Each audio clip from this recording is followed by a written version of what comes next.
Online gaming कितना बड़ा चंदा आता था सबको। किसी का जुआ, किसी का सट्टाबाजी बंद हो जाए, मतलब किसी का जो समर्थन रहा हो, मैं किसी विपक्ष का नाम नहीं ले रहा हूं, ऐसी मानसिकता वाले लोग तो उद्वेलित होंगे ही। अब विपक्ष क्यों उद्वेलित हुआ, ये समझने का अभी तक का ये रहस्य खुला ही नहीं। हाल ही में लोकसभा में 3 बिल पास हुए हैं, उनमें से एक ऑनलाइन गेमिंग बिल है।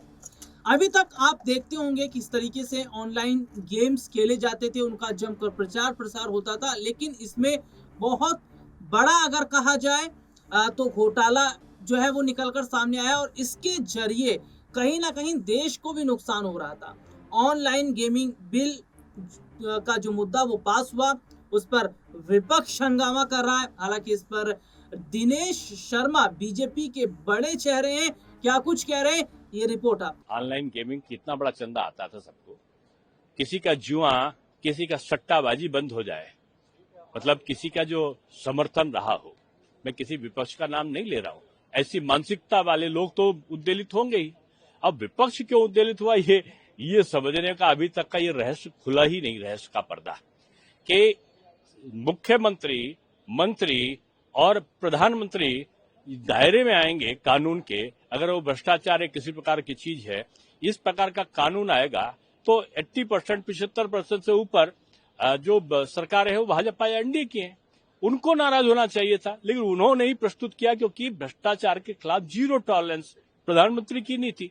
हाँ, प्रधानमंत्री की जीरो टॉलरेंस की भ्रष्टाचार की नीति ये विपक्ष को कैसे सुहाएगी? आप भ्रष्टाचार से कैसे मुकाबला करेंगे?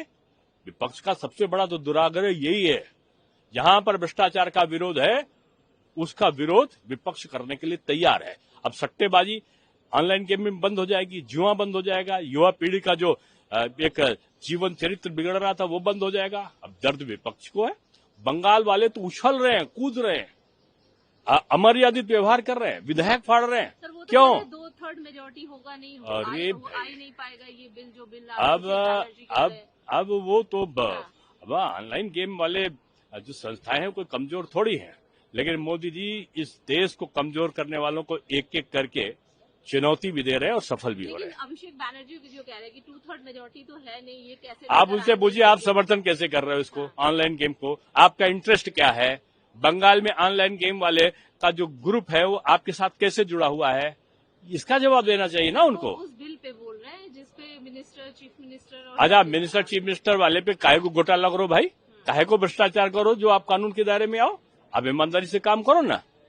एक सवाल सर, मलयालम की एक एक्ट्रेस हैं रीनी जॉर्ज, उन्होंने आरोप लगाया है कांग्रेस के यूथ पॉलिटिशियन है केरला के, उन पर कि उनको हरास किया गया इस तरीके से। आप बीजेपी देखिए, इस पर आवाज उठा रही है। पहले से ही जो स्वरूप रहा है, जब इनका एनएसयूआई का संगठन था तो कहते थे महिला विद्यालय जो होते थे वो बंद हो जाते थे। एक जमाने में आरोप लगता था, मैं नहीं कह रहा हूँ, आरोप लगता था।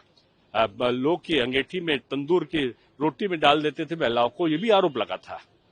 तो अब ये कोई बात आ गई तो कोई अनोखी थोड़ी है। ऐसी घटनाओं की निंदा करनी चाहिए और हर राजनीतिक दल को बचना चाहिए। रिपोर्ट आपने देखी जिसमें विस्तार से हमने अपने दर्शकों को दिखाया, और ये देखना होगा कि क्या इसी तरीके से विपक्ष का प्रोटेस्ट जारी रहेगा या फिर सरकार ने जो बिल पेश किए हैं उनमें से कुछ बिल को उन्हें वापस लेना पड़ेगा। हालांकि इसकी उम्मीद फिलहाल नजर नहीं आ रही है, और सत्ता पक्ष के जो सांसद है वो ये कह रहे हैं कि विपक्ष का काम ही है लोगों को और देश को गुमराह